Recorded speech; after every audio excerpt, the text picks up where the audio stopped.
ไม่ได้เจอเป็นกระเพาะพอเป็นยักษ์เอาปูฟังน่ะเป็นยักษ์เป็นยักษ์แต่มันบ่เพราะว่าเขาอยากรู้ ทุกแค่เป็นนะ สิใส่ตัวใดมันยา ลองเลยลองซ้ำแบบว่าจะยังมาปเอาไม่ถึงหอน6กับใส่3ลองเบิ่งแต่เขาใส่เขาใส่2กระสอบไปดิ2กระสอบ3กระสอบเขาลองเบิ่งอ่ะมีแต่บิดเขาลองหมายความมันคืออะไร72แม่นบอกเขาลองมึงเนี่ยลองเบิ่งเลย3 2นี่มันสิหลายเป็นไรเขาไม่ได้142ได้142นี่ก็ถือว่ามันคือ72เขาต้องใส่อีก6บัดนี้คือจะลายมันสิได้ลายมันต้องเพิ่มสไลด์ว่าอยาก โอ รู้ เค อัน เนาะ นี้ยาวบ่ถึงเท่าไหร่เอาใส่เป็นยักษ์เขาเเสียงเอาจังเบิ้งเจ้าน้ำเห็นตื่นว่ากันไทยนี่บ้านมัน ตัวเจ็ดต่อแล้วยาที่ขายกินเขาจะคือ เจ้าใส่ไปคืองามคือเก่าโอเคพอไปใส่ขากระต่ายก็ยังบ่งามคือเก่ามันแปลว่า เทียบว่าไปใส่กำกุ๊กใครแน่ว่าสั่นมันเทียบว่าเฮาตั้งใจแล้วก็คือมาเบิ่งเขา มันเป็นสิ่งที่มีชีวิตนี่มันมีสิ่งที่มีชีวิตปานนี้สิ่งที่มีชีวิตนี่มันต้องการยังไงเขาก็กินข้าวมึง3เทื่อตัวแล้วว่าอยากฮู้นี่บ้านแห่งนักบ่ได้อยากฮู้เหมือนกันเด้อเหมือนกันเพราะว่าอยากฮู้ใส่ให้มันถูกต้องใส่เลยหัวใส่เลยอยากใส่ให้มันถูกต้องให้มันก่อนใช้ให้เป็นหาเป็นคนมันก็ต้องแข็งแห้งน้ำต้นแข็งแห้งไปแข็งแห้งมันจะเป็นหมาเป็นคนได้อยากใส่ตัวนั้นแหละ อันยังดอกบัดเพื่อว่าบ่ให้มันทิ่มละล่ะนะบ่ให้เฮ็ดไว้ให้ทิ่มมันประกอบ3ส่วนอันนี้32บ่หลายโอเคคือว่ามื้อนี้เฮาสิจองคุยมิตรบ่จองบ่ทันผู้หรือสิเอาพวกนี้ไว้คุยหน้าเพราะว่ามื้อนี้เป็นราคาพิเศษเด้อที่ทางเฮามาเองแต่ถ้าพอซื้อเข้ามามันสิมีแบบว่าขึ้นหน่วยงานคือโพชุนนึงก็บ่หมายถึงว่าอันนี้ดอกแน่นอนเขาต้องขายเอากำไรแม่นบ่รถพยศูนย์บ่ได้เอานี่น้ำสางมาใส่ที่เราใส่น้ำมันมาเนาะบอกกันง่ายๆนะรถเฮาก็คือกันนั่นแหละมันต้องมีกำไรมันจะไปเป็นอันนี้นะลักของการซื้อขายบัดที่นี่มื้อนี้เนาะมื้อนี้ให้เป็นราคาพิเศษ1แหละเป็นโปรโมชั่นตอนรับวันวาเลนไทน์กับว่าแมนเนาะให้แนะนำว่าเป็นงานของเฮาในมือที่พี่น้องมาแล้วจะ2ละมาอยากให้พี่น้องหันไล่ทดลองใส่ของเฮาเพื่อเฮาสิค้าขายกับพี่กับน้องมาตลอดชาติเนาะบ่แม่นมาขายมื้อนี้เดี๋ยวก็นี้มื้ออื่นเดี๋ยวก็ไปนะคันพ่อแม่พี่น้องตอบมาว่ามันดีเฮาก็ค้าขายนำกันเด้อเป้าหมายของบริษัทเขาเฮ็ดแบบนั้นหลักการของการสื่อสารขั้นดีเจ้ากระถามหาขั้นเมื่อดีกับมึงอย่ามาไกลมันติดเปลืองนะแน่นอนถือว่ามือนี้ไรราคาพิเศษเด้อโน่ให้สิจับจองตัวไหนว่าซ้ำประธานเราเดี๋ยวอย่างเราลูกที่เป็นคนเขียนบินโอเคขอจ่ายเงินจบเดี๋ยวอีกประมาณ30ประมาณ20 นาทีจบไปที่นี่แต่ก็อยากเริ่มโตเนาะเขาจะซื้อบุญทุ่งพาพอดเนาะซื้อเป็นเจ้าของบริษัทเลยแต่เดิมปกติแล้วก็คือเขามาตามคิวงานเนาะหลายคนจริงๆงานโดยงานเขาลงเปิดตลาดกับของการเกษตรกรรมเป็นสิ่งเป็นหลอกเนาะกำลังสรุปไปบาง20,000หรือเปล่าไม่บอก20,000เมื่อกี้เนาะเป็นลงแต่ละบ้านได้เขียนหน้าแซงเลยเป็นลงเคยไว้บ้านเฮาเนาะแต่ว่าในขบวนการตามคือมื้อนี้นี่บ่แม่นก็เปิดตลาดเนาะคันเปิดเป็นเฮารวมอยู่วัดนะเพราะเกษตรกรรมเพิ่นมานี่กระบวนการตามเนาะภายใต้ของพอสุไทยเนาะก็คือเพิ่นเป็นคนนัดหมายว่าเป็นคนหักคนแพงคนนั้นสีหน้าเพื่อเขาจะเอาเขาสู่สมาคมมันบอกที่พอร่วมกันเนาะเสนอว่าเป็นยังจะให้ฟังคุยก่อนจะให้ถามปกติแล้วเขาบ่มีเขาขอเว้าเพราะว่าตอนเขามาปั๊บเขาจะมาฟังเบิ่งเขาถามกันเรื่องปุ๋ยปุ๋ยจังซั่นปุ๋ยจังซี่เขาเว้ากันก่อนแล้วนะวันนี้เขาก็เลยมาตอบคำถามให้โดยท่านอาจารย์ชตรีวิชาการเพิ่นบอกจะฟังแบบนี้บ่มีเด้อนะแต่บัดฟังแล้วปั๊บบัดบ่มีไผว่าเฮ็ดกับสวนกับหน้าไม่แต่เว้ากันซื่อสรุปแล้วนะบัดนี้ก็เลยว่าเอาจังซี่เนาะถือว่าเฮากระจ่างแจ้งไปนำว่าโอเคปุ๋ยแบบนี้เด้อเป็นจังซี่เด้อนะแต่ข้าพเจ้าเนาะแนะนำเป็นเจ้าของบริษัทจะมาเว้าให้ฟังเรื่องราวของสมาคมเนาะแต่ว่าส่วนของภาคของสินค้าต่างๆของภาษาพาหารมันมีหลายมันมีอยู่20กว่าชนิดทุกท่านบ่มีแต่ปุ๋ยได้บางคนจะบอกว่าปุ๋ยถาหอดหน้าก็เด็กกันเขาประจักษ์เนาะเพราะเขาบ่มีแต่ปุ๋ยมันมีหลายกว่านั้น มันจะมีกาแฟมีอาหารเสริมมีอย่างอีกหลายอย่างถนอมไม่มีปุ๋ยก็ยังมีปุ๋ยเขาก็มีปุ๋ยเม็ดมีปุ๋ยน้ำบางคนบอกเข้าใจเนาะว่าไปจนเมื่อยยังโง่มาหาบอกกันไทยอยู่สินะอันนั้นก็เรียกเต้เนาะเขาบอกถึงว่าเขาขายอาหารพืชที่พืชกินสิกาอีหยังยาหัวมันคันบอกประมวลนะสิกากบกาเขียดกากระต่ายกางูมันเรื่องของกระสอบมันแต่ว่าอยู่ในกระสอบเขาขายอย่างสนับคือยังปุ๋ยเก่าเกษตรโน่นนี้ออกแบบมาให้ปลาสดใส่เหมือนเดิมแต่มีอาหารให้กับพืชอยู่17อย่างเนี่ยตัวอย่างคือปุ๋ยเขาเนาะมันจะมีปุ๋ยเม็ดมีปุ๋ยหนา2อันนี้ใส่คู่กันบอลหรือแยกกันบางคนก็จะถามใส่ตอนใดนะเนี่ยก็ได้ปุ๋ยเม็ดนี่ขั้นเปรียบเทียบคนกินอาหารนี่นะปุ๋ยเม็ดเปรียบเสมือนเข่าน้ำของกินเส้นเขาจะกินเข่าน้ำของกินเนี่ยเขากินอยู่บ้านใดก็อิ่มไม่รู้ว่าแม่บ่มันกินแต่บาทเท่านั้นหรอกกินแต่บาทนั้นก็อิ่มหรอกสารเขาน่ะพวกกินนี่บ่ได้ให้แทงงามเลยอย่าได้เท่าใหญ่เป็นบ่แม่กินแก้วจะซื้อได้เนาะกินน้ำสางก็ได้เป็นบ่กินข้าวแต่ก็ใหญ่บ่มีเพิ่นตายเลยเนาะมันบอกคนเฒ่าอายุ75ปีสมัยก่อนเขาก็กินข้าวน่ะพวกกินเขาก็ยังบ่ตายนะแต่ว่ายุคปัจจุบันมันต่างเพราะว่าคนนี่นะมันกินแบบนั้นมาซ้ำๆนั้นมันเบื่อ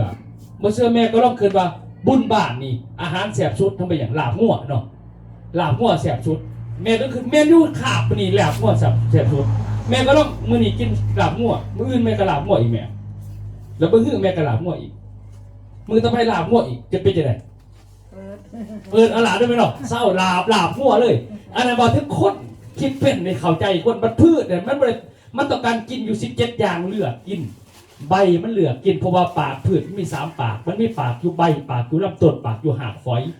เข้าใจแต่ว่าเอาลงดินหากฝอยมาจากไงบ่แม่นทั้งอากาศมันก็ไงยังไงบ่เบิ่งบัดนี้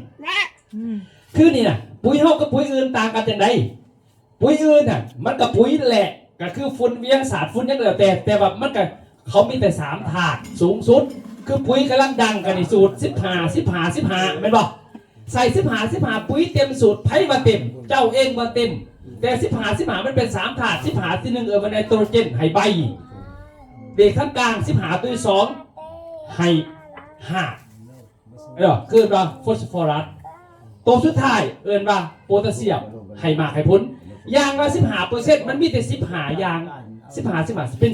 45%แต่ของเฮานี่มีอยู่17ถาดนี่มันควบต่างกันบัดนี้มาเบิ่งเปรียบเทียบปุ๋ยอื่นปุ๋ยคือกันนี่แหละแต่มันกินไหนอิ่มไหนถ้าคนกินเขากินน้ำก็อิ่มได้7-54 วันได้อยากอีกไงเที่ยวแต่ของเขามี17อาหารใส่ได้นี่กินเท่านึง4 เดือนจังอยากเท่านึงมันเห็ดแต่ทดกลัวอิ่มกลัวโดนกลัวอันนี้คือปุ๋ยเม็ดเดือดสิกายยังเหลือของมันอันนี้ยอให้ฟังแบบภาษาบ้านเฮาแล้วปุ๋ยน้ำบัดนี้เขาใส่จังไดปุ๋ยน้ำให้พืชกินทั้งใบกับกินทั้งลำปาก2ปากกินได้ปุ๋ยน้ำนี่เขาเป็นคนกินก็คืออยากน้ำกินเขากินน้ำกินของกินซื้อของน้ำเด้เนาะมันต้องมีลิปสติกท่าเนาะต้องมีครีมใส่เนาะสบู่น้ำหอมสีเนาะมีอันนั้นคือแบบตัวเสริมเขามาหั่นใส่ปุ๋ยน้ำเห็นผล4-7 วันเห็นเลยปุ๋ยน้ำไหมนะเห็นป่ะแล้วก็ต้องใส่น้ำเป็นการรอเลี้ยงแต่ทั้งสิ้นก็ต้องมาทาฝนตกลงก่อนบ่จำเป็นเอามันผสมน้ำขวดนึงได้1,000 ลิตรพ่นโลด4 มื้อเกิดความแตกต่างให้อาหารทั้งปากใบเข้าใจเนาะอยากงามอยากเมื่อเท่าจะเนี่ยบอกย่ำบุญเนี่ยเขาไม่ได้เสียเงินหน่อยยังไงบ้างเนาะเสียเงินยันเบี้ยหลายกว่าสิเนาะพ่อใหญ่เนาะเขาซื้อไม่อย่างบ้านี่ผมเป็นซิมซื้อมาผมเป็นเสียเงินแต่เขาคือซื้ออยากมวนมูซื้ออยากมีพี่น้องเนาะพี่น้องเนาะมาหาร่วมกันไว้จะมีอายป่ะพ่อใหญ่ผมไว้ฝาดไปสัก2 กอกเศร้าอายเลยสิฮั่นเคลื่อนป่ะอาหารเสริมแบบนั้นคันเขาอยากง่วงนอนมือขึ้นนี่บุญเป็นเสี่ยมมาล่ำจนเดิกตื่นมาง่วงนอนกินเอ็มร่อยเขาจังซืนอาหารเสริมพวกนี้ให้มันเห็นผลไวเดินขึ้นว่าปุ๋ยน้ำเข้าใจป่ะฉะนั้นอยากสัตว์ไวอยากดีไวทุกคนปุ๋ยน้ำไปใส่รุ่นคันว่าอยากอิ่มฝนอิ่มน่านมากไงบางต้นไงแข็งแห้งบ่มีพยานเขาให้เอาปุ๋ยเม็ดไปใส่เก่าเกษตรโนตัวเดียวคันว่าปุ๋ยอื่นถ้าเขาอยากร่วมกันมาเป็นเก่าเกษตรโนเฮ็ดจะได้ต้องใส่ปุ๋ยอยู่6 สูตรมันเป็น6 สอบเลย6 สูตรเท่ากันกับกระสอบเท่าตัวเดียวฉันนี่คือความต่างมันแบบนั้นความหมายเด้อโอเคเนาะประมาณนั้นท่านนั้นคืออาจารย์ชันตีเพิ่นบอกว่าให้ไปซื้อไปใส่คือ3 สอบบ่แม่นจะปุ๋ยเอาปุ๋ยหนามไปนำเพราะว่าโดยหลักแหละปุ๋ยเคมีขั้นสูตรจริงมันนั่น 6กระสอบต่อ1เฮกตาร์แต่เขาบ่เคยใส่เพราะเขาใส่ตามเงินเป็นบ่แม่ใส่ตามเงินแต่ของเขานี่แม่เขาแก้ไขปัญหาว่าคนบ้านเฮามันซ้ำนี่แหละ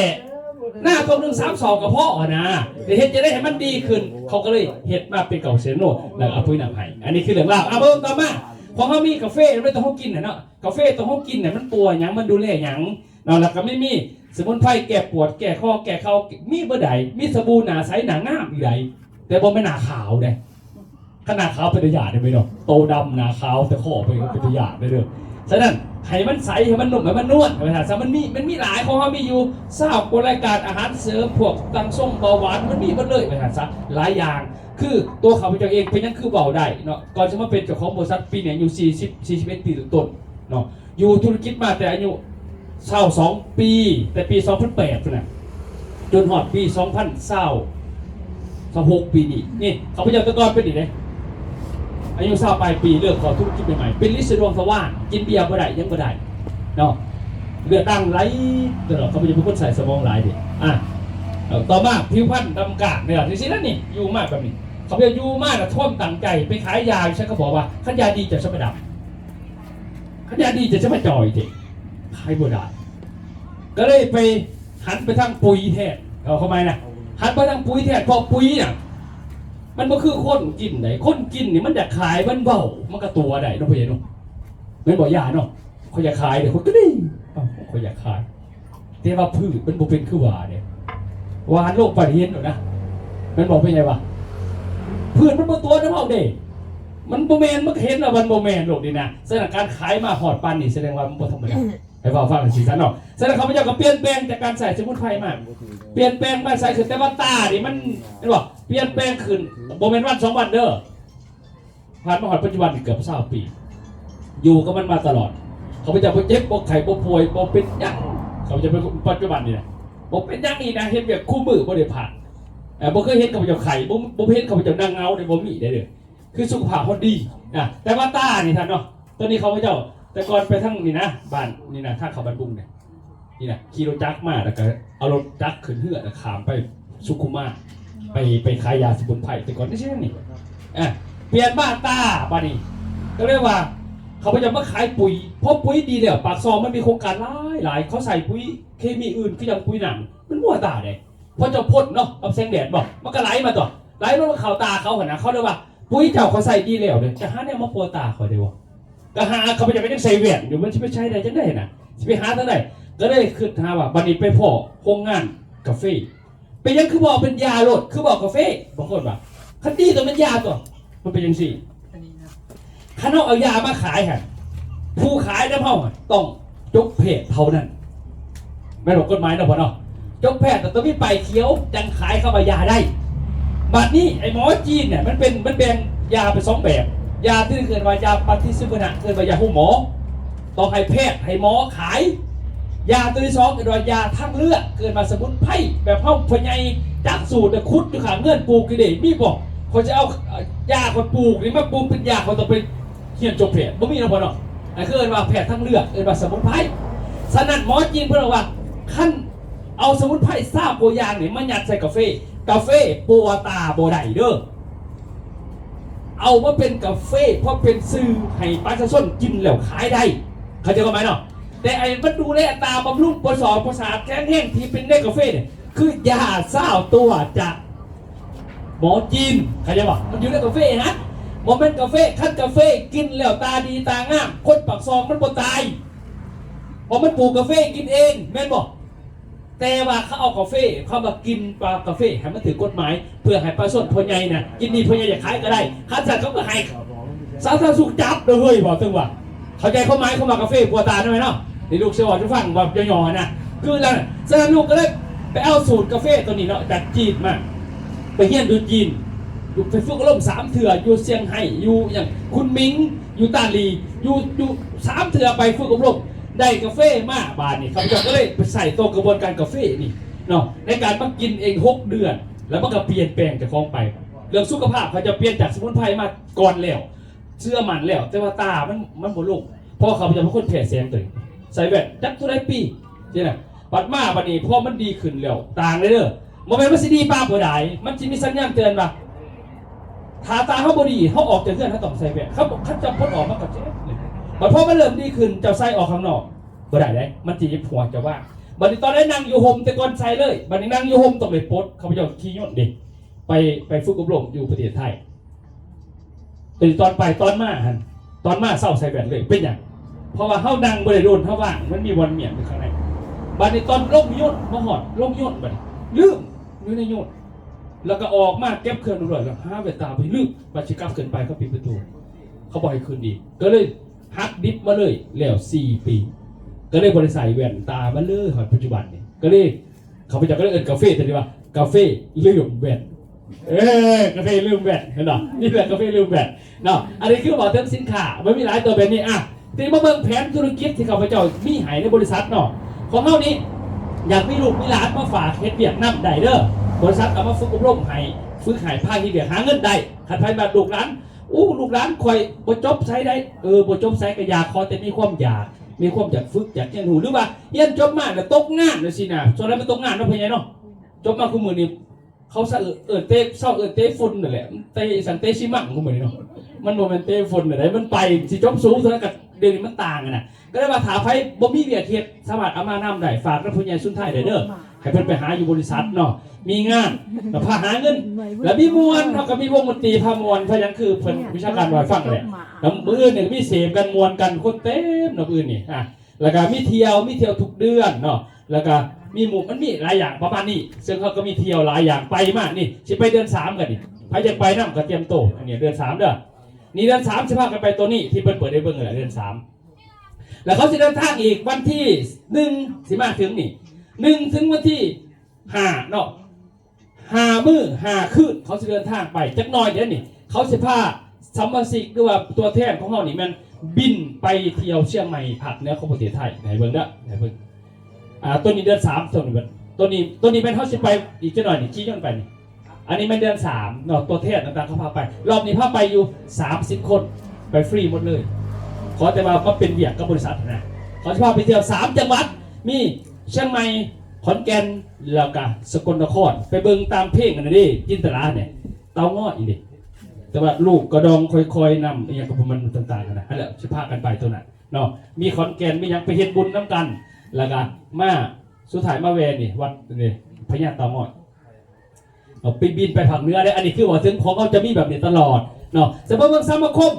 เขาเป็นสมาชิกไว้เนาะซื้อปีนี้ซื้อปีหน้าซื้อยักษ์แล้วแต่สามารถเก็บสะสมแต้มสะสมคะแนนและครับเป็นเงินขึ้นได้หรือบริษัทกันสามารถเก็บแต้มเก็บมา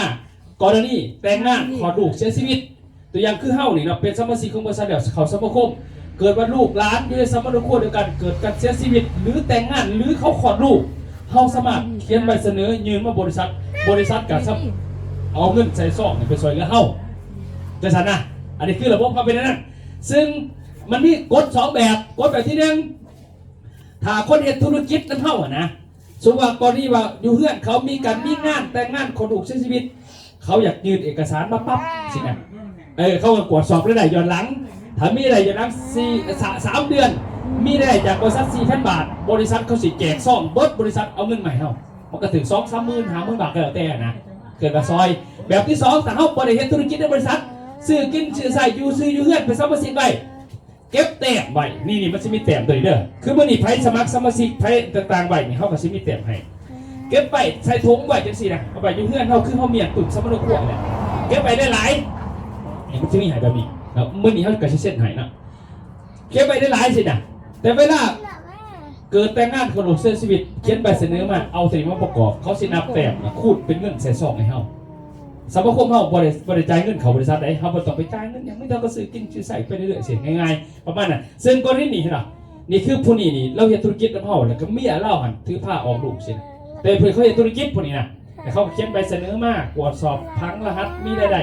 3 เดือนย้อนหลังมีได้ 4,000 เราได้ 7,000 กดได้ 4,000 แต่ว่าได้ 7,000 แล้วเกินกดก็ได้เขาก็แจกซองแต่ละจุดหมอบให้เราก่อนนี้ผู้นี้นี่อายุเขาจะปีปลายแล้วเสียชีวิตตอนนั้นมาทมิตรนี่เพิ่นมาเฮียนน้ำหอมดีเลยครับเนี่ยอยู่ไปอยู่มาบาดีปีกลัวพัดไปรถต่ำแล้วตายเนาะนี่ เห็นป่ะเขาก็ยื่นเอกสารมาหาบริษัทนี่ก็ดิลูกชาติเราเป็นคนยื่นแล้วเขาก็ตรวจสอบรายได้เรารายได้ผ่านเท่าไหร่เรากับพอดี3 เดือนเดี๋ยวเราได้4,000พอดีเขาก็แจกซองลูกชายเราเนี่ยแจกมองนี่แจกมองนี่แจกมองนี่การลูกชายเราก็มาฮับนี่เขาไปเจ้าเป็นคนหมอบนี่เขาก็มาฮับเห็นไหมเป็นจังซี่นะอันนี้คนเมืองคงเสดนแขวงแก่ประซักโอ้ยแขวงสารวัตรผู้นี้นี่มันไปล่มทมิตเขายังหลายกว่าทางฝั่งเลยเขาไปเจ้านี่ผู้นี้เป็นคนนัดผู้นี้คือยังก็พอสุดท้ายแบบนัดเราไหวแล้วเอาหลานเราว่าฟังกับลูกเราซินี่นะแล้วก็เอาตัดแยกเขาถามลูกหลานว่าเขาเฮ็ดต้องกันแล้วก็ไปน้ำไปเลยครับเจ้าไปน้ำไปน้ำไปเที่ยวน้ำพร้อมเด้นี่เรานี่เขาไปเจ้าเนาะอยู่น้ำกันมากผู้นี้อยู่2 ปีปลายแต่ละก็ตายผู้นี้นะบ่มีใครอยากตายเนาะนอนกลางคืนไหลตายอยู่สิเนี่ยแล้วก็ตายแล้วก็เขียนใบเสนอเขามากับลูกเราเขียนใบเสนอให้ดิเขียนเข้ามาปั๊บบริษัทก็ตรวจสอบได้ย้อนหลังเราดิเราเป็นคนเมืองบ้านหน้าปงดิเมืองคงสะดวนแขวงสารวัตรดิเห็นไหมเราดิเขาตรวจสอบได้ย้อนหลังแล้วปุ๊บเรามีได้ตามเงื่อนไขเราได้ทั้งหมดอยู่ 8,600 บาทปกติ 4,000 บาทกระจบเลยเขาก็แจกซองให้เราแต่ละจุดเลยดิจะพวกแจกพวกเรายืนเมื่อกี้เสียแดงเลยนะแล้วก็ยืนเอกสารมาเขาก็ไปเบิ้งมาเนี้ยหอดเทื่อนหอดซากหมดแล้วดิร่วมกันแจกซองนี่ดิออกเพื่อนให้เราเรียกคำจำนะดิผู้เสียอดีตลานผู้มาหับเงินอันนี้ก็เป็นขอไปแบบนี้เสียชีวิตหลายคนขัดเนาะแต่ว่าเขาเนี่ยทำนอกประตูยิบเป็นตรวจสอบได้ย้อนหลังเนาะแต่ถามว่าเขาเป็นผู้นำอยู่เพื่อนในซื้อนี่กันไม่ได้ว่าซื้อกินซื้อใส่เก็บตัวนี้ไว้เพราะว่าซื้อทุกครั้งมันมีใบนี้ใบเนาะเก็บไปเขาจะเอาแตกตัวนี้มาคำนวณเวลาเขาจะแต่งงานบ่เข้าบ่แต่งกับลูกหลานเข้าแต่งขอแต่เป็นในสมรครัวในการสมัครยืนในคนเลยขอแต่เขามีแต้มนี่ถ้าบ่เป็นสมาชิกเขาก็เก็บแต้มบ่ได้ไปหาซะนี่ล่ะนี่เขาแต่งงานนี่แขวงไส้กรองเมืองละมากนี่แต่ละคนแต่ละจุดเนาะเขาก็ตรวจสอบได้เหมือนกันนี่หลายครั้งสุดท้ายเนาะฉะนั้นตอนนี้ก็คือในเงื่อนไขของสมาคมมันนี่เดี๋ยวเขาจะสิยายเกี่ยให้เนาะให้เขาไปอ่านเบิ่งก่อนเด้อว่าเงื่อนไขในการเฮาสิรับประโยชน์จากสมาคมนี่มีขอได้แน่เนาะตามขันเท่าใดตัวนี้เป็นสมาชิกได้ก็ได้โอเคให้เพิ่นคนละใบเอาไว้อ่านก็ได้เนาะบ่อ่านบ่นี่บ่เป็นหยังโอเคเนาะครับเบิ่งสมาคมสั้นๆง่ายๆสบายๆเบิ่งแล้วเขาจะให้ท่านเบิ่งตามนี่เนาะเงื่อนไขสมาคมให้เบิ่งนี่ตามนี่7ข้อนี่บอกอยู่ในเจียคันนี้มันกี่7ข้อไม่บอกสีเสือพงบริษัทแต่บอกคือกันแต่ว่าผู้นึงก็สีนึงผู้นึงก็สีนึงความหมายก็คือมันเป็นตำแหน่งสมาคมสีเสือมันบอกว่าเวลาเจ้าเกิดแต่งงานขอลูกเสียชีวิตนะเวลาเจ้าเขียนยืนมาบริษัทจะคูณให้เจ้าจักเท่าจักเปอร์เซ็นต์นะจ๊ะเนาะสำหรับเบื้องนี้นะตำแหน่งที่1เกิดแบบสมาชิกสมัครใหม่นี่350,000 กีบไปขึ้นบาท500ใช่ไหม350,000 กีบนี่เขามาปั๊บนะเกิดว่าตำแหน่งตำแหน่งสมาชิกนี่เวลาเกิดยังขืนแต่งงานขอลูกเสียชีวิตเขาเก็บใบตีใบได้หลายมีเท่าไรเอามาคูณให้100 เท่าตัวอย่างคือพอใหญ่เก็บใบตัวใดมือหนึ่งมี10,000 คะแนนมันเนี่ยนะเก็บไปเรื่อยจักเดือนจักวันจักปีปตันถิ่มจ้าเถื่อนตัวนี้เก็บไปรถปีหนาปีหื้อปีตึงปีตังปียังเหลือเขาสื่อปุ๋ยปีหนาสื่อปุ๋ยย่ำแหลงสื่อกาแฟกินสื่อยังเหลือแต่มันจะมีใบนี่ให้ห่อเก็บใบเอาไปในหัวบนนอนเอาไปอยู่ขางบนนอนแล้วแต่แบบเขาเหมียนตุ่มสำรวจแหละว่าเวลาเขาคอยสิกระทันหันแล้วลูกคอยจะออกลูกแล้วมาอยู่ในสมรภูมิเขาพอดีเขากับเป็ดประสานครับพญาสุนไทยเพิ่นคอยอยากยืนคอยมีใบตีแล้วเขียนใบเสนอให้คอยแน่เพิ่นก็เขียนในห้าประกอบให้แล้วก็เขาก็เสร็จถือนี่มาไม่ว่าเขาคูณให้100 เท่าสมมติว่าเขามีตัวนี้10,000 คะแนนในมือเขาคูณ100 เท่าบริษัทก็ใส่ซองให้เขาอยู่1 ล้านกีบสินะบ่เห็นล่ะขึ้นก็ใบตัวนี้กับตำแหน่งเขาเนาะถ้าเป็นตำแหน่งตัวที่2นี่จะได้200 เท่าก็แสดงว่าคันเขามี10,000 คะแนนเขาก็ได้2 ล้านมันสูงคะแนนเท่าเก่าแต่ว่าตำแหน่งสูงขึ้นเงินต่างกันเขาใส่ซองเขาถ้าตำแหน่งตัวนี้เขาได้100 เท่าตำแหน่งที่ได้200 เท่าตำแหน่งตัวนี้ได้300 เท่าตำแหน่งตัวนี้ได้500 เท่าตำแหน่งตัวนี้ได้600 เท่าตำแหน่งตัวนี้ได้700 เท่าตำแหน่งตัวนี้ได้ 1,000 เท่าแสดงว่าคันเขาขึ้นตำแหน่งตัวนี้ตัวที่7นี่ได้1,000 เท่าคันเขามี10,000 คะแนนในมือเขาก็ได้เงิน10 ล้านสินะเขาไม่ได้อย่างไม่ได้ซื้อของไปซื้อของย่ำแรกก็แล้วแต่เขาจะซื้อเพื่อเก็บตัวนี้ไว้เวลาเขามีประชุมแบบนี้โซกันแบบนี้เขาต้องเป็นสมาชิกแล้วเวลาเขาไปรอบหน้าบ้านเขาไปนั่งไปห่วงก็ได้อีกแต่เขาได้ฟรีเขาให้เขาฟรีเขา เขาเก็บไปนาที่เขาเก็บไปอย่างเดียวเพื่อเกิดจะขืนเขาก็เอามาคูณเท่านั้นเองสื่ออื่นเขาก็สื่อคือเก่าตัวเนาะแม่บอกเขาไปสื่อกระต่ายบอกว่าเขาหายเอาฟรีเนาะสื่อคือเก่าเลยเนาะเขาไปซื้อกาแฟเขาก็ซื้อมันบอกบ่มีที่ว่าเขาหายเอาฟรีบ่มีทุกท่านเลยคันเขาหายเขาก่อนแสดงว่าหายเอาดาวคันดาวแสดงบ่มีที่ราคาคำเก่าเนาะมันก็ต้องสูงเนาะอันนะรักการมันแสดงตัวนี้เขาอยากสื่อยังบริษัทเขามีให้สื่อผ่านทีมงานเขากระหมอบตัวนี้ให้เขาจะเซ็นนะแล้วเขากลับมาคูณเอาตัวนี้บอกถึงก่อนที่ว่าสมาคมเขาบริหารเป็นธุรกิจเดือดเด้อไม่ต้องขึ้นตามขันมันไม่มีอย่างตามนั้นการขึ้นตำแหน่งแต่ละขันกับมิตรไปเที่ยวแล้วบริษัทเถิดเนี่ยบริหารค่าขายกับน้ำบริษัทเป็นแน่หนาก็ได้ติดต่อบ้านนั้นเขาบอกว่าเป็นกับให้หน่วยงานเขาลงเองสินะเขาเซ็นเอกสารลงเองดอกบอกเกิดการขายกับเป็นหยอดเท่านะก็ได้เอากับคู่เป็นของเท่าตัวง่ายๆนึงนะมันบริหารเกินปะแมนเพราะว่าแผนธุรกิจนี่แมนการแผนเขาคือการหักษาเกิดแบบ3-4 ปีผ่านมาเขาไม่แต่โฆษณาแต่ขายเองบริษัทไม่แต่หน่วยงานตัวแทนขายผู้เขามีเงินเป็นตัวแทนแหละขายบริษัทก็ลงโฆษณาระบาดเก็บหยอดร่วมกับผู้เขามีทุนลงปุ๋ยเขาก็ไปส่งเขาก็เอากำไรแต่ปัจจุบันใดอย่างกระไดปุ๋ยไปใช้ก่อนแต่ว่าปีตัวนี้2016นี่บ่เนาะอยากให้ปัจจุบันผู้เขาซื้อใช้ในห้องนี้นะเกิดประโยชน์กับคืนโดยที่โบเพียงแต่บันไดปุ๋ยแต่กระจกก็เลยมีกระบวนการสมาคมนี่ดูแลการเป็นทีเป็นนอกแสดงว่ายุทธศาสตร์เขาคือหยังก็คือกระบวนการให้ผู้ซื้อเป็นพี่น้องกับเฮาซึ่งถ้าผู้มีประโยชน์เพิ่งก็ซื้อต้องเข้าไปตลอดพอที่ถ้าว่าซื้อปุ๋ยมากขายไปจะซื้อมันตัวเดือดมันหลายปุ๋ยมันเต็มเนาะพ่อใหญ่เนาะเต็มอยู่จะเขาจะซื้อตัวใดตาจนไล่ยังไปหันปุ๋ยจะสลบนี่นะบัดนี้อย่างน้อยเขาได้ผลประโยชน์น้ำเฮาก็เป็นพี่น้องเขาปุ๋ยเฮาก็ใส่ดีเห็นผลเขาก็อยู่น้ำเฮาเลยเพื่อประโยชน์เขาเองนะกระบวนการได้ยึดตลาดโดยวิธีนี้บอกตรงๆได้นี่ไงฟังนะว่าเอาเปลี่ยนจากลูกค้ามาเป็นพี่น้องจากพี่น้องแล้วไปอยู่น้ำเฮามียังดูแลกันแบบนี้บริษัทใส่วิธีนี้ในการหักษาลูกค้าบอกตรงๆซะเนาะโอเคอันนี้คือทั้งกระดานสมาคมเนาะบันต่อมาทำให้เป็นสมาคมแล้วเนาะแมนสามารถนี่เลยเนาะสามารถเก็บคะแนนเบิกขึ้นบัดนี้ตัวนี้เป็นเก็บแต้มตัวนี้เพื่อสะสมในการหับสมาคมเดินแต่งงานขอดูเสียชีวิตไผ่กระตามอยู่ในสมรภูมิของทานสมัครนี้ได้บัดนี้มาเบิ่งบัดนี้มันมีปึ้งตัวนี้บัดนี้นี่ตุ้มตัวนี้บัดเด้อตัวนี้นี่แมนสะสมคะแนนเนาะสะสมคะแนนในการเก็บขึ้นตัวนี้เด้อเบาตัวนี้เวลาคะแนนเอาดิเก็บคะแนนพีวีเลขเงินโบนัสตัวนี้เด้อที่จริงเขาสมัครกวดทั้งโทรศัพท์ได้นะไพ่กวดได้ก็บ่ต้องเอาปุ่มตัวนี้คันไพ่บ่อยากกวดตัวนี้เอาปุ่มนี้ไว้เพราะมันคือปุ่มสำหรับขั้วเขานี่แหละมันบอกว่าเขาเป็นคนของบริษัทแล้วเวลาเขาสื่อของนะมันจะมีหัวติดลงไปสื่อของแหละมันจะมีตัวนี้ให้เขาเก็บเต็มไปนี่สื่อทุกเทียมันจะมีให้เส้นผู้สื่อเส้นผู้ขายเส้นกำกาสินะเดี๋ยวมันจะเก็บคะแนนด้วยนี่เก็บไปเรื่อยๆเก็บแบบไหนนี่เพื่อนเนี่ยถ้าเขาเก็บไปเรื่อยๆนี่ซื้อกาแฟก็มีซื้อกับปุ๋ยก็มียังมีเก็บไปซื้อเป็นปี2 ปีแล้วแต่จะเก็บมันมีกำหนดเก็บไปถามมือได้มันครบ1,500นี่คะแนนมันมีปึ่งเขาดอกเพราะว่ามันอยู่ในมือเขานี่แลกเงินได้475 บาทถามว่า1,500แลกเก็บถึง 2,000แลกได้1,330เก็บถึง 3,000 คะแนนได้ 2,600 บาทเก็บถึง 5,000 คะแนนได้เงิน5,320 บาทเก็บถึง 7,000 คะแนนมาได้เงิน9,500เก็บถึง 11,000 ได้เงิน 16,340เก็บถึง 15,000 คะแนนได้ 16,200เก็บถึง 20,000 คะแนนได้เงิน 40,000 บาทตัวนี้เขามาแลกนั่นเลยเห็นป่ะขอหมายเนาะแสดงทุกการซื้อเป็นสมัครเก็บเทอร์นี้แล้วเขากลับมาเบิกเงินได้ย่ามได้กระยาที่ตัวนี้เนาะมันสามารถกวดสอบได้2 อย่าง1เก็บไว้น้ำเฮา2ถ้าเขาไปอยากเอาตัวนี้แม้เท่ากับสามารถกวดสอบทั้งโทรศัพท์ได้บางคะแนนเป็นจะได้สามารถยืนเบิกขึ้นในบริษัทได้บ่จะเบิกบริษัทก็ได้หรือเบิกพันเป็นไง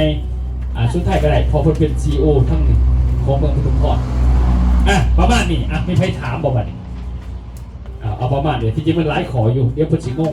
ซ้ำดีพ่อเขาจะว่าเขาขำมาเขาได้สมาคมและต่อมาเขาได้สะสมคะแนนด้วยกันเลขเงินคือเป็นเงินเขานี่แหละคือเขาซื้อทุกเดือนเก็บเงินไว้มันจะกลายเป็นเงินเขาคืนในอนาคตตัวนี้เองนี่คือการ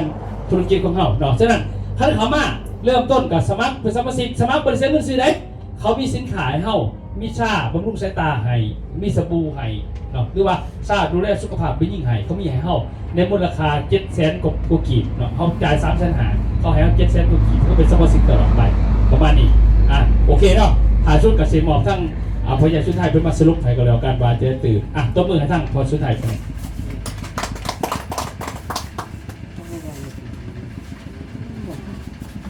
ว่าจะได้พี่น้องต้มมือให้ทางประธานอีกทีนึงเนาะชุมเสยที่เป็นยังไงมียังไงพี่น้องเฮามีความกะเจียอยากถามคือเกี่ยวกับนี้เนาะในนี้